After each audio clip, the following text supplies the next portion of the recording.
Pronto, aqui agora tem outro aqui também que é muito fácil. Você tem em casa um liquidificador que não presta para nada, só você pegar dois DVD, colar um no outro, colar aqui em cima, botar um suporte, botar a lixadeira, ó. Olha. Olha como é simples, olha. Olha.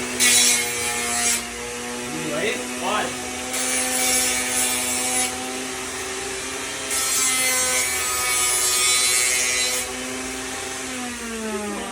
Pouca coisa. Vixe, não. Tá vendo como fica bolado?